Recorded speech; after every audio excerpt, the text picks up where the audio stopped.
Welcome to Fraction of a Teacher, the podcast where two trainee maths teachers share our journey from changing careers into the wild world of teaching. I'm Francis. And I'm Jen. Join us as we reflect and just have a laugh about life in the classroom. So whether you're thinking about starting a career in education, you're already a trainee teacher in the thick of it all, or you're just curious what it takes to shape young minds, you are definitely in the right place. So let's dive in. Hello and good evening. Welcome back to another episode of Fraction of a Teacher. And we've got a super exciting episode today with another guest, our first transatlantic podcast recording. So with great pleasure introducing Jocelyn, who's joining us from, I think, New York today. Indeed. Brooklyn, New York. Happy to be here. Thank you for having me. Thanks for being on. Yeah. It's nice to have another American here. We'll outnumber the Brits. Just this one. Yes. Just this one. So maybe twice. I'm happy to share a little bit about my background. I work in theater arts education. I was formally trained as an actor myself. I have a master's degree in acting from NYU. And my parents are both actors, and I grew up steeped in that community of storytellers and play and imagination. And I've sort of taken it into the classroom and academic sphere, I guess you could say. When I was a young person, I really loved that cross-pollination that happens in some of my early formative years, where we would take theater and use it to learn more about the curriculum. So now, as a business owner, I run a theater program called Child's Play NY, and it's deeply embedded in a lot of different wonderful schools here in Brooklyn and in Manhattan. And we do a lot of work like helping educators understand the value of play-based learning and the ways that the actor toolbox can help them just manifest more deeper understanding and also a more grounded classroom where their students are just sort of connected to the culture of their own lives and the classroom and the school and feel really rooted in community and themselves. Wow. It was really exciting reading through your sort of background and how you've got to where you are now. I'm really excited, not least because I don't think naturally I would be inclined towards the sort of acting and play in the classroom. I think is not my natural comfort zone. So I'm looking forward to being sort of shown some ideas that I might be able to take back to the classroom and be a bit more creative. That's so exciting to have you here. Oh, thank you. Yeah, I mean, I actually really love helping folks who do not identify as actors or artists or on any of that stuff. It wasn't even my interest, and like to be a theater kid. Like I kind of feel like people get put in boxes really easily that way. And so to actually sort of crack that concept open and say what that is really just, these are tools, ways for people to step deeper into themselves, into their bodies, into their voices, and into connection with their classroom or peers, or even across teacher-student divides, because the games are just about like releasing stuff like imagination, impulses, creativity, storytelling, and what's not to love about that? So it's like, yes, it's theater, but it's also just like how to be a more human being. I love that. And am I right that you blog and you do things with the cult of pedagogy and kind of a little bit of research-based stuff as well, don't you? Exactly. I mean, I definitely am self-taught. So, and I think, I know from speaking with you both that the idea of just where educators can come to education having already done a career in another thing, right? That's sort of the vibe here, right? In this room. You're amongst friends. Virtual room. I'm like, but it really is so exciting to then be able to give those kinds of gifts to students. So my own training is not in education. Obviously, it is in theater arts and acting and that world. But I really do love everything I've learned myself about child development. And the more I've learned about it, the more I've wanted to kind of write and speak about the connection between child development and the arts, specifically performing arts. And so things like memorization or ways to use like the body to recall things and to help make learning visible, and ways to work in collaboration with your peers and project-based learning, like all this stuff has just really lit me up as far as why I think this work is valuable. And anytime I'm able to sort of communicate back that to classroom teachers, it feels really exciting as well. But yes, I've written a lot for Edutopia, and we've done a lot of video series together because I really do think this work is much more accessible when you see it played. Talking about it, describing it, writing it out is kind of painful sometimes. It won't be painful to talk about it now today, I promise. But it is tricky, right? It's so much, it's a visual kind of medium. When you see kids in a circle and you're like, okay, we're going to pass the hello, and now we're going to do it on an emotion, and now we're going to, like, if you just see it, it's just so much more viscerally, immediately clear. So the video series that I do started just as a way to help me educate the parents in my world about the value of what we were doing. Frankly, it was like a Amazing. supportive to my business of theater arts classes in Brooklyn that were within schools, but also independent of that. And I'm counting on parents to be like, yes, I do see the value of this. So the videos are really helpful. And that's over on my blog, Child's Play in Action, as well as our YouTube channel and Instagram. Ultimately, we are really excited, to just be able to chat with educators and bring this work into classrooms. Awesome.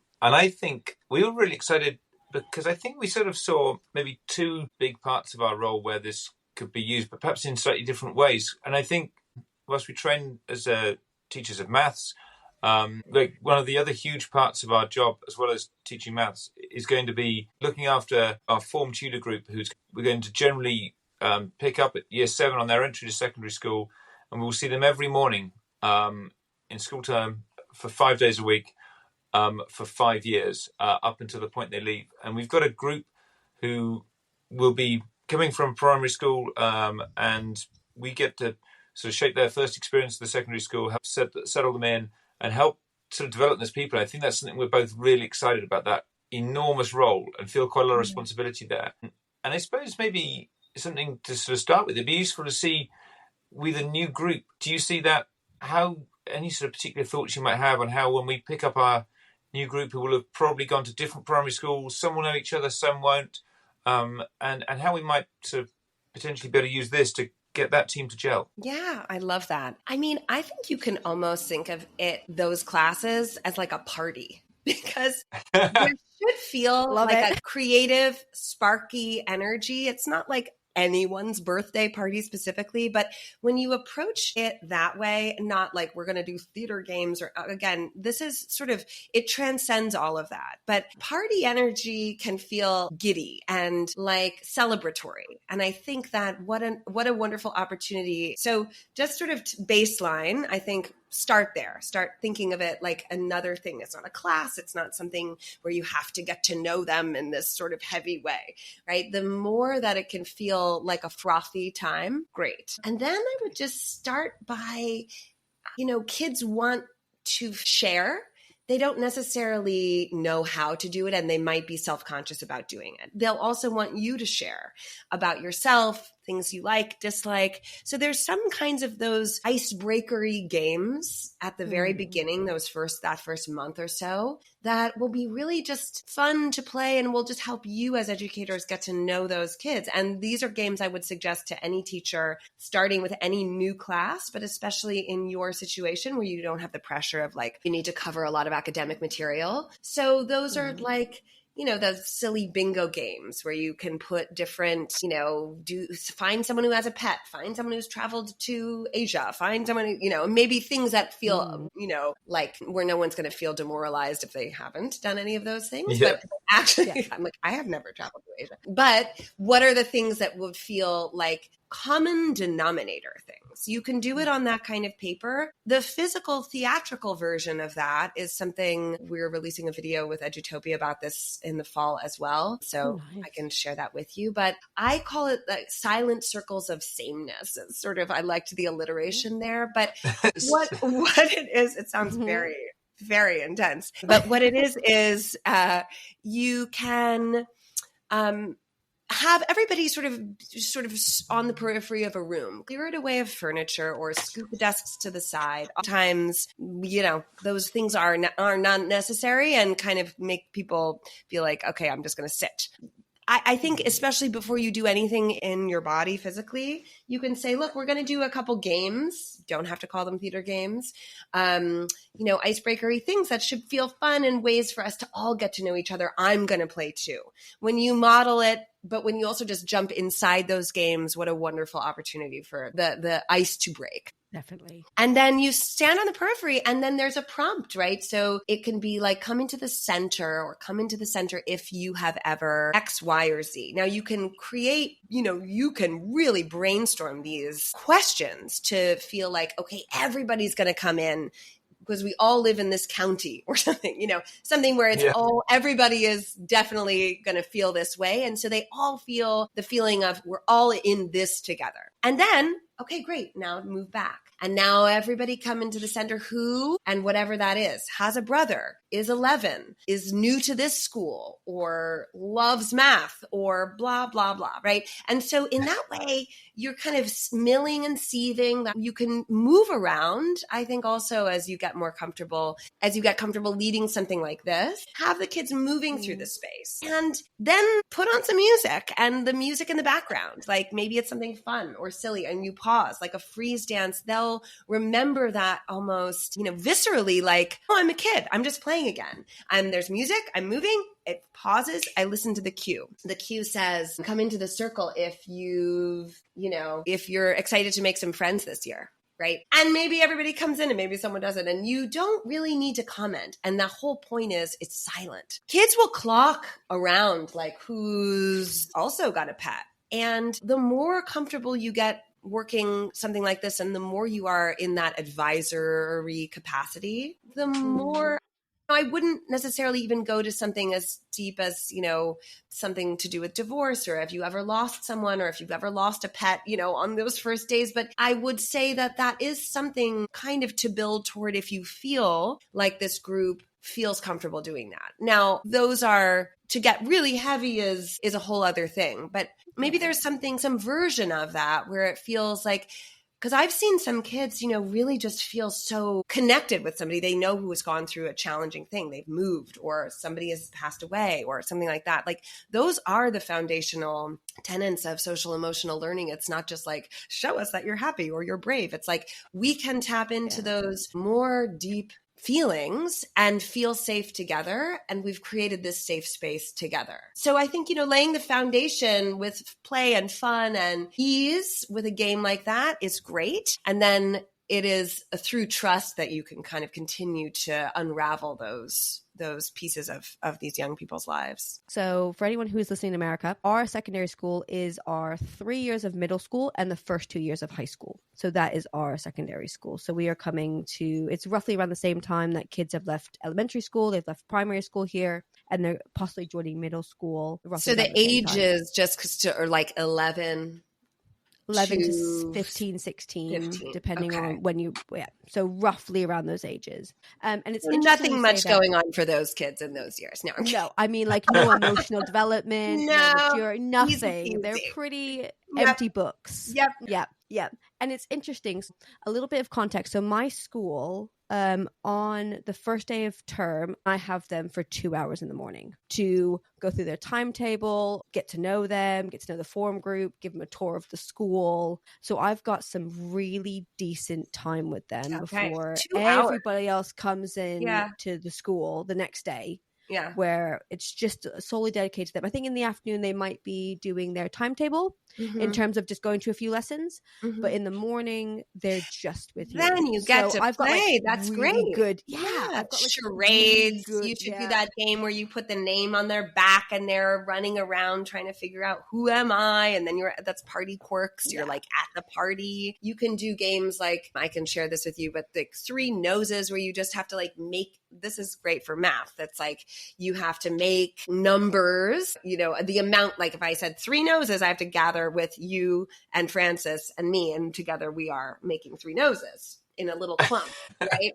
These are all these games. I mean, again, tricky to just sort of spout out, but I can share them with you in links and things. The reason why to play them is to get kids unmoored from their academic brain and like, remember that belonging is here at school, and just kind of create that mischief and that joy that they might have with their best friends, and like make their best friends in that room with you through play. It's structured, but it's not like you are top down telling them what to do, because there's a lot that can happen. A sense of a goal, almost a competition, is really healthy for that age and important to keep them engaged. And I think one thing I'd be useful to get your feedback. I love the idea of sort of unlocking the play. So do you have some kids who just really don't want to get involved, who really, for whatever reason, they just don't feel like it's for them? And how do you sort of manage that? Or actually, generally do they get swept along? I think that, they often do get swept along. I think you would never say like it's mandatory to do this game, but they suggest starting small. Really something like an easy bar to jump into. So something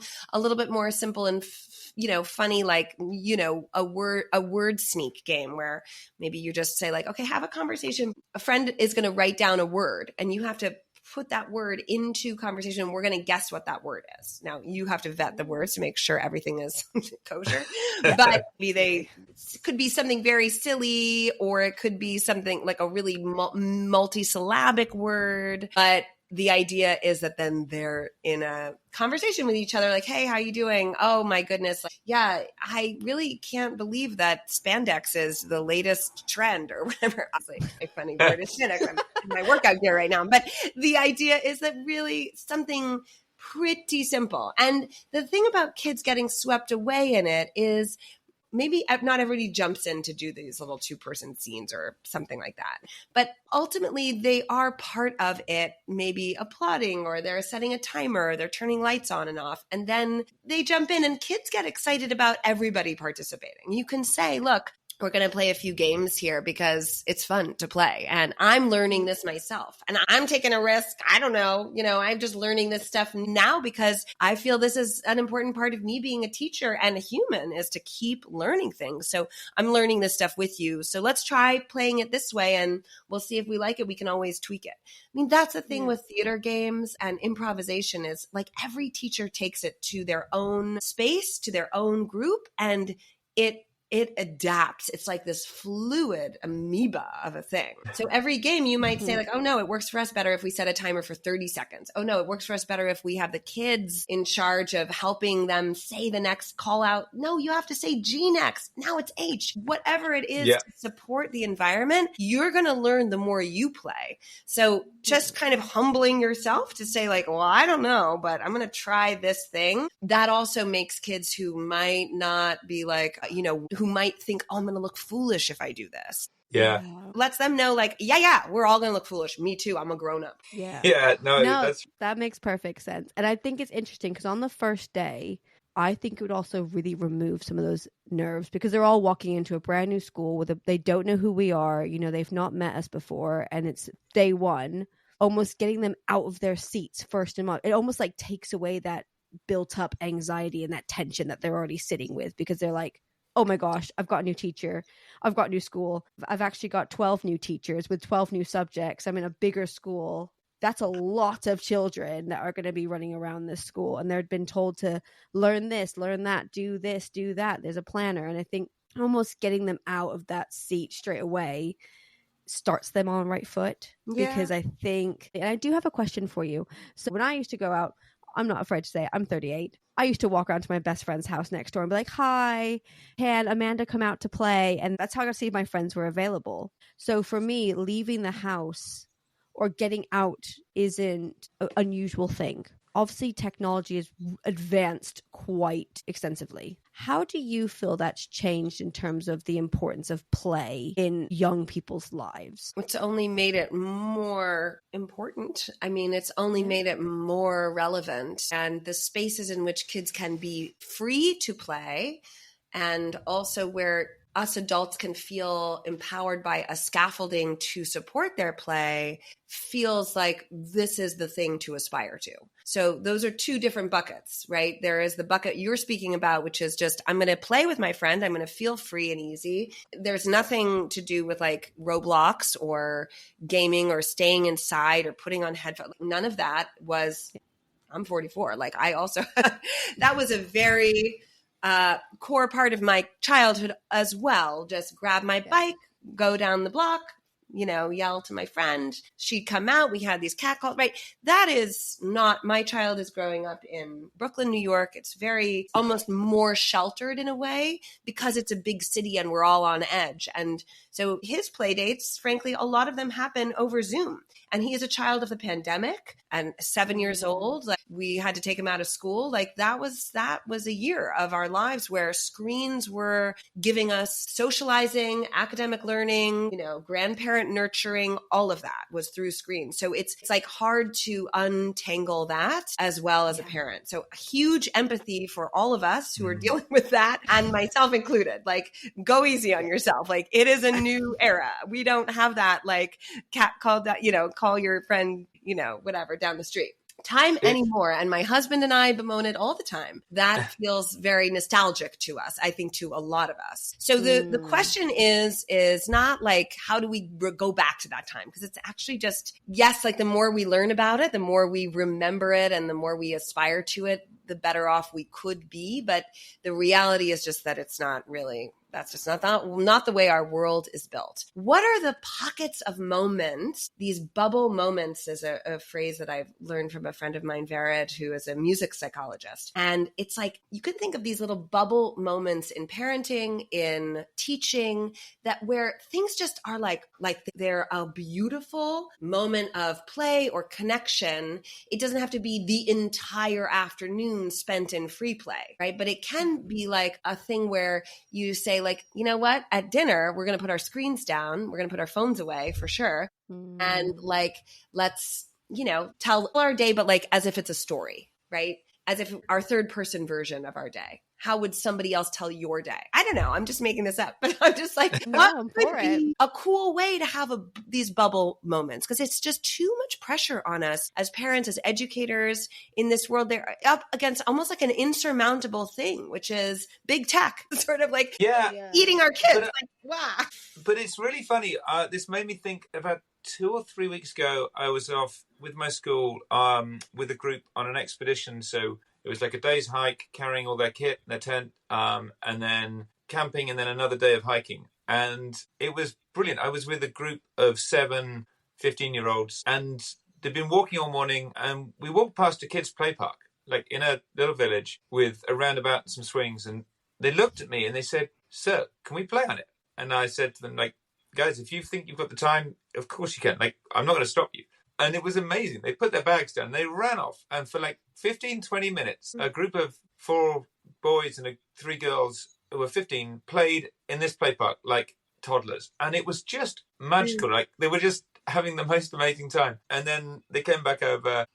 We had some chocolate together and walked on. And it was just really cool to see these guys who were so comfortable just like being themselves when you just like gave them the stage to do it on. And I think what's maybe, I suppose, the counter to the big tech argument is human instinct. And I think that's, like we're sort of up against like nature. And that's what it really showed to me, was that, yeah, sure, they probably spend a lot of their weekend on the phones normally, but actually give them the opportunity. And like, you can't resist. Like, if there's a roundabout and a swing, it's hard to resist just playing on them. I love that. That's so beautiful. So it's really reminds me that.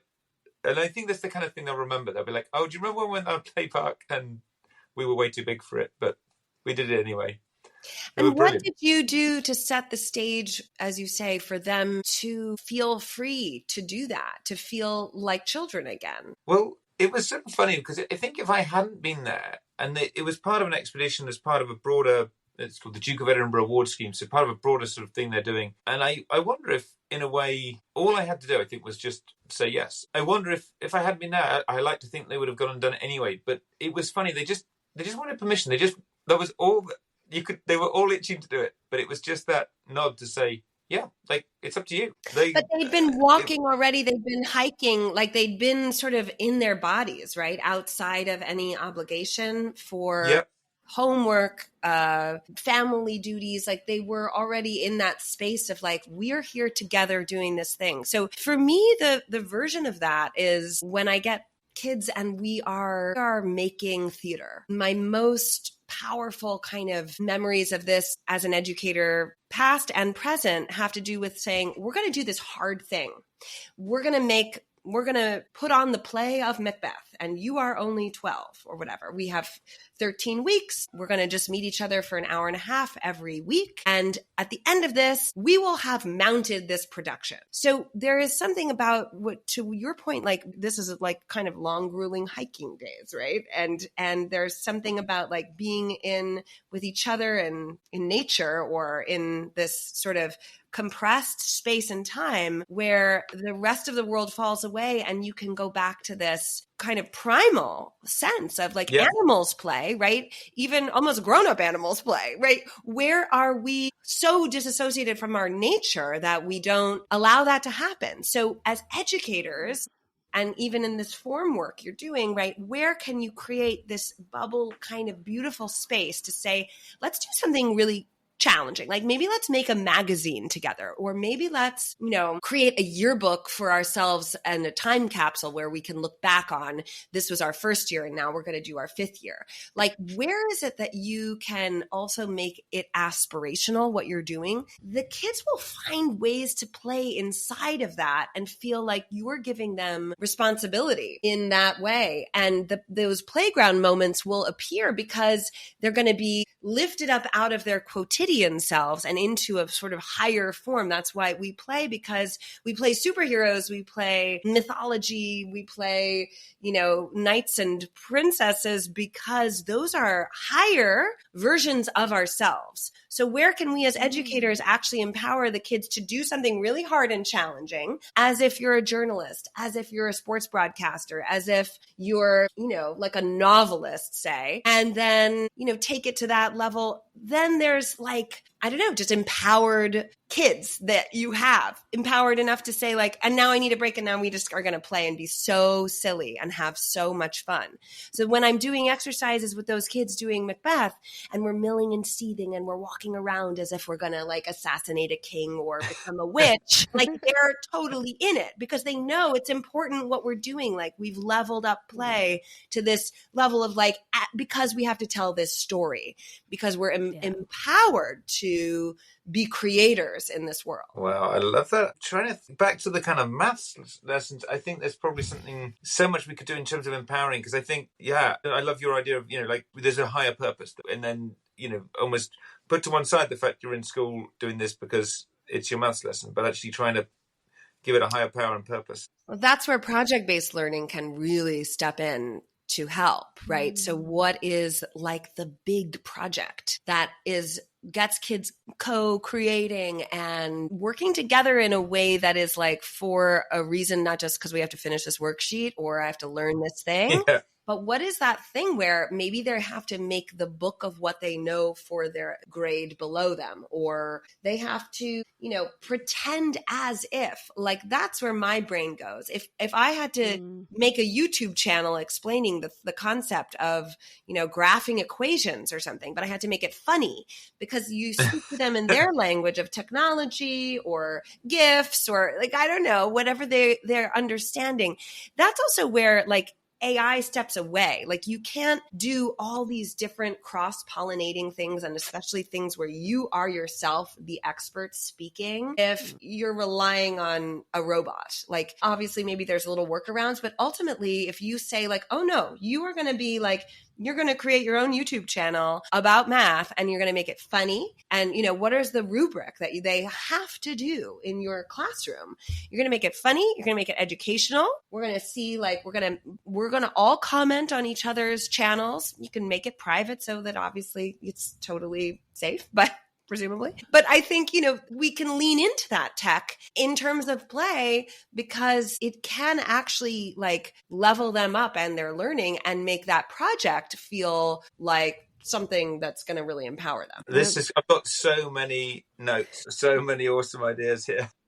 I'm so like glad. Go away. And then it's nice. And so in my current school, in our form tutor time, we have bi-weekly or monthly projects where we focus on a character trait. So like this month it's resilience, and then we have a project we have to do within those 4 weeks around how we can show or build resilience. And it can be a video, a play, a poster, a presentation. It can be whatever you want, but it's for the form tutor to almost like freestyle that. Mm-hmm. And what I find is a lot of teachers go to posters. Yeah. Because it feels like, I think it just feels a little bit less time consuming because the kids can be working on it quite solely. But I would love to see more teachers kind of taking that. Does that almost like taking that role play and be like, let's be superheroes. It'll be fun to sort of make I mean, and you have to model it. So not to do anything where you'd be like, I don't want to be a superhero. Because like, I don't want to be a superhero. No, I could do it. But Jen is a superhero. Yeah, there you go. Absolutely not, Fred. I can see you as a superhero. Listen, I guess resilience to me is like, it's one of those words that you do see on posters all the time. It's a little bit like, okay, like how am I as a teen, like I've heard that word so much, right? And so how do you make it fresh? How do you make it funny? How do you get kids excited about it and then feeling like, shoot, I was just resilient? Because that's what we want, is for them to apply it to their own selves and find those moments where they were resilient. Are they going to feel excited and brave enough to be like, I was resilient when I had my piano concert, but I didn't know it that much, but then I did. No, like they're not going to want to talk about it themselves. So what is another version of how can they talk about or actually embody resilience? I think it's through maybe like small little scenes. Like maybe it's, I mean, I hate the word skit because it just sounds so, tiny, but there is something about like the sketch comedy of resilience. Like, show me somebody not being resilient is also funny, right? Where can we get these kids laughing and playing together? If you did a bunch of sketches where somebody was not being resilient, what are the situations? In classic improv stuff, what do you need to know? Who are you? Where are you? What's the conflict? Like, what's going on? So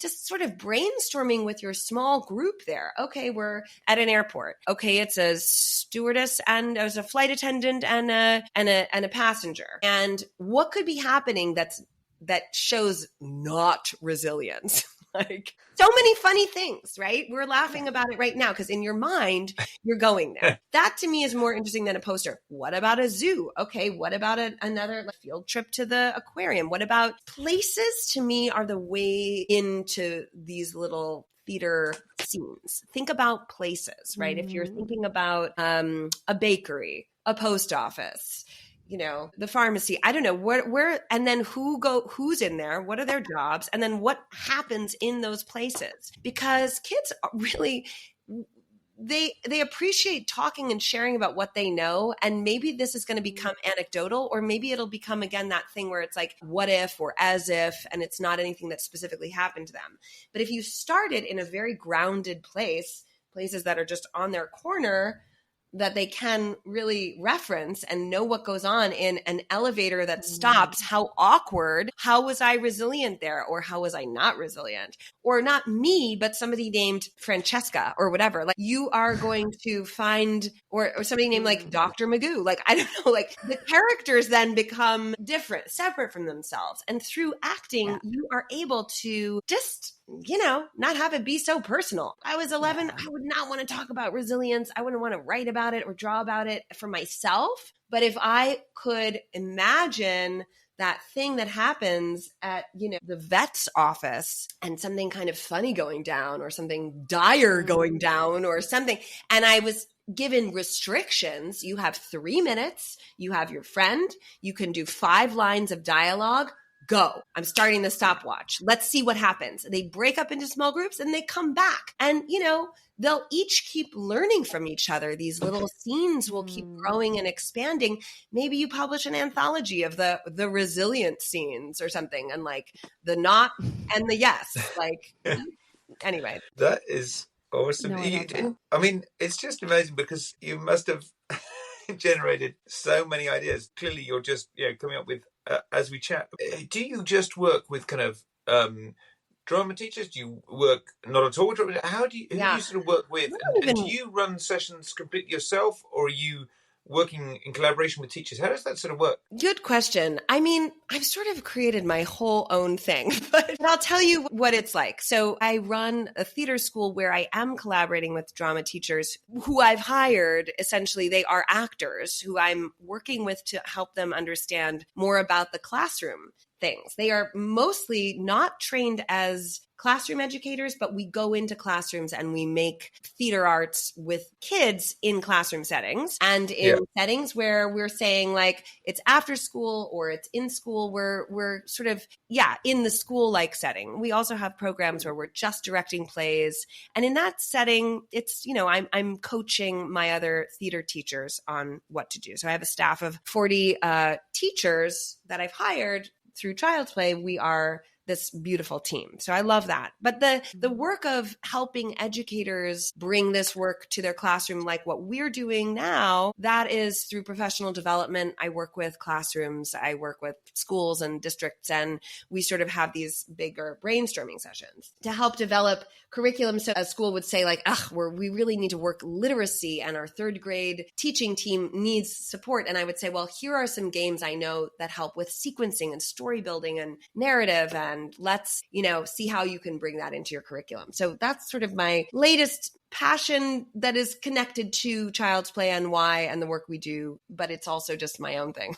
Because, That sounds awesome. And actually that links to something I was going to ask you as well, which is I can sort of see real potential benefit doing this with teachers. So doing this as part of like a sort of, we call them inset days. I think when I was living in Canada, they called them pro D days, but professional development. So you can sort of see that potentially you talk a lot about that kind of modeling, which makes complete sense. And I wonder if some of these activities, almost a way to generate that would be to have the staff do it themselves without the pupils. Correct. And then that might flow and the confidence to then go and do it. Exactly. With pupils. It's so fun because, oftentimes professional development, you're like, okay, I'm going to learn about this and how to be more mindful of this or integrate this. But ultimately, the theater games are also a way to get your team of teachers joyfully connecting. So it serves that dual purpose. But yes, I do. We sit, we play. I just came off a big PD session with a school here in Brooklyn where I was just working with the pre-K teachers. So these are teachers who really are supposed to be playing all the time. And they themselves, I think I was hired because, it was sort of like, things can get a little bit stale, or it can feel like, are we centering play? Like the mission of our school is this, but how do we really do it? And so, to work with these teachers over several months to just really say like, here's a game, let's do it now. And we're in a circle and we're, playing I Have a Gift for You, but they really see it done. That's really neat. Then I've gone into that same school and seen them play it in their classrooms, and I'll kind of be able to also help and adjust and give them pointers and say like, actually, now we can let the kids do it this way, or wouldn't it be neat if this and that? So there's like a feedback loop. But ultimately, even, they get it.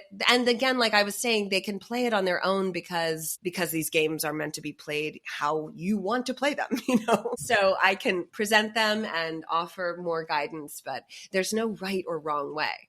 But in a professional development setting, it is like very pleasurable for me to sort of come in and be a problem solver and think outside the box, like, okay, what about this? And how can we use the skill set that I have to support the education that I know other people want to have? Yeah, that makes so much sense because actually I can see the value of that because, for instance, when we were at uni one day and we were all doing mini teaches, we were all put into role play to be students. So we would go up and before we got to school, we'd be role playing and be like, I'm going to teach a year 9 class mid-set, like kind of mid ability.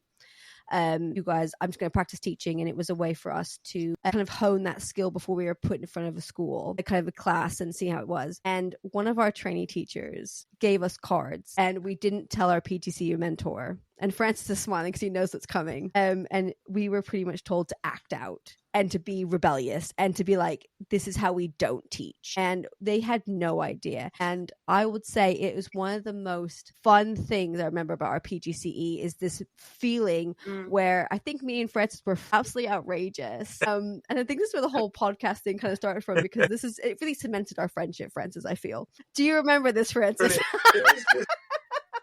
was it great fun? But actually, you can remember all the lessons from that because because we were playing, because we just let go of writing down notes or let go of being serious. It was and enjoying awesome. it was the idea of the value of actually as an adult. I think we get so bogged down in the seriousness and professionalism of our work, and it's not that we should be that professionalism, it's the fact that it should be a healthy mix. Well, you can learn more almost when you let go of the obligation to be a certain way as a teacher, right? With this mantle of responsibility, but like going inside the body of a kid and a rebellious kid, what a great exercise, right? And also it's so fun to be bad. It's fun to do the wrong thing. And the kids also they actually love doing that. And they also love when so even for younger kids than what we're talking about for you guys, but games where you're teaching the teacher because the teacher doesn't get it. They're role playing themselves, somebody who doesn't understand the use of a pencil. What do I call this? A schmagoggle, blah, blah. Like, little ones, they want to be ones in charge. And we love to conversely be not in charge. No.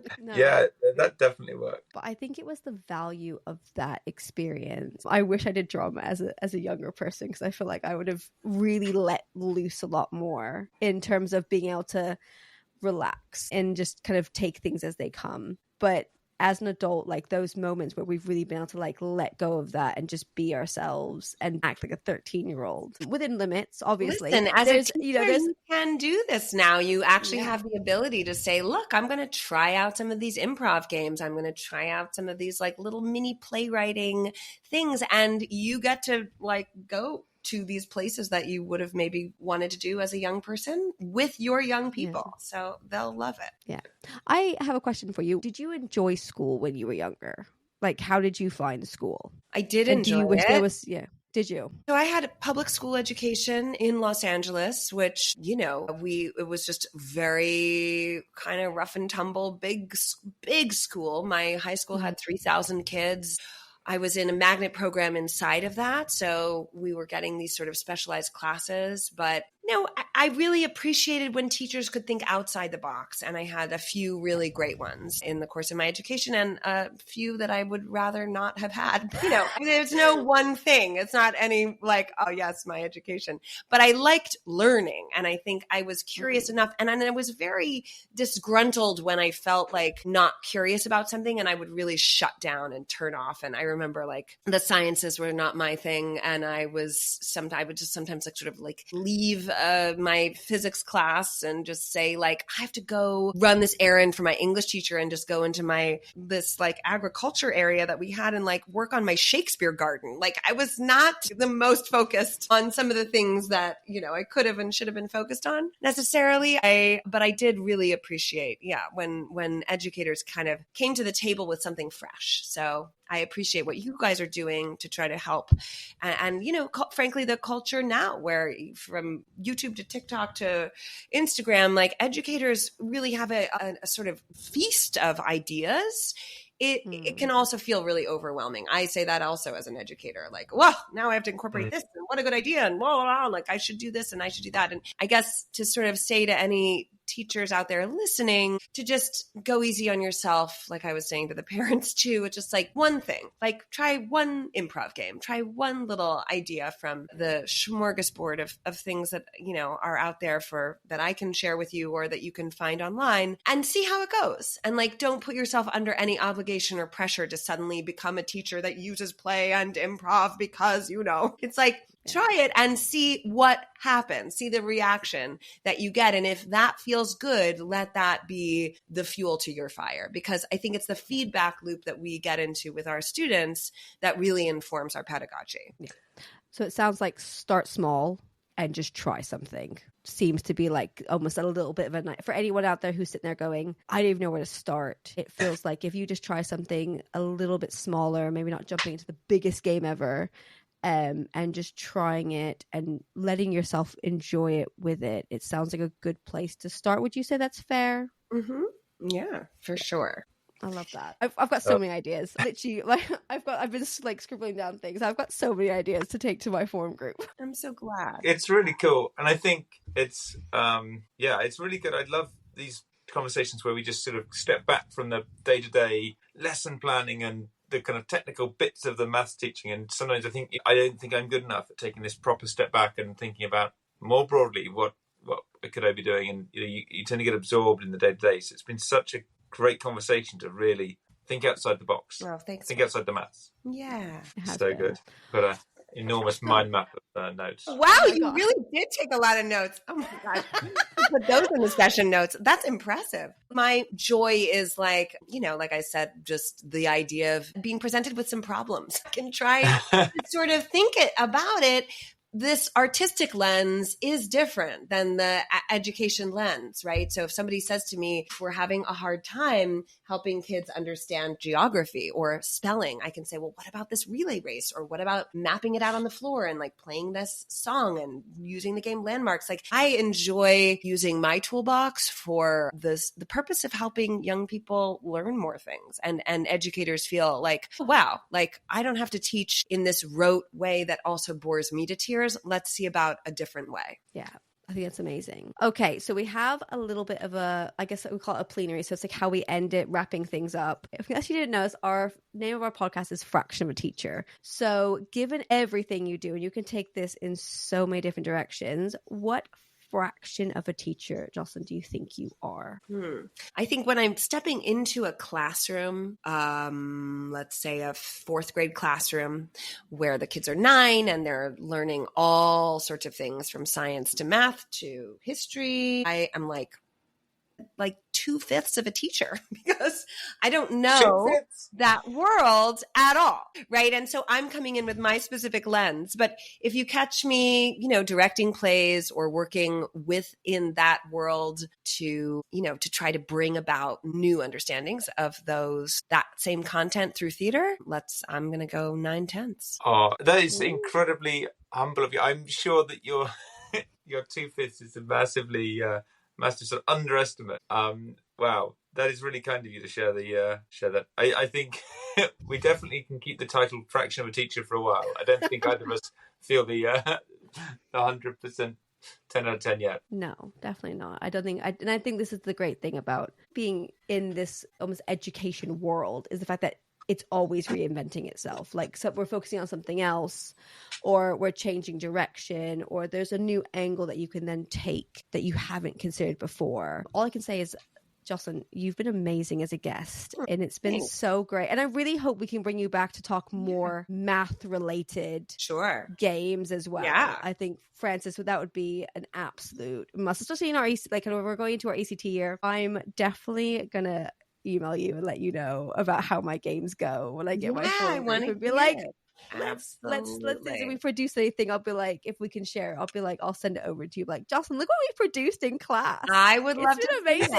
Good. Yeah. Listen, all the stuff, the resources I put on Child's Play in Action, they're all free. Instagram, I put stuff up that's Child's Play New York. Like, none of this is proprietary. All of it is like, for all of us out there doing this very hard work. And all my hats go off to all the teachers, because that is truly like hero stuff, right? We're talking about superheroes. That is it. So I think, anything I can do to sort of contribute a little bit to that noble effort is just, I'm happy to do so. Oh, you've been amazing. Thank you so much for all of your awesome ideas and your energy and enthusiasm. It's really inspiring. So thank you.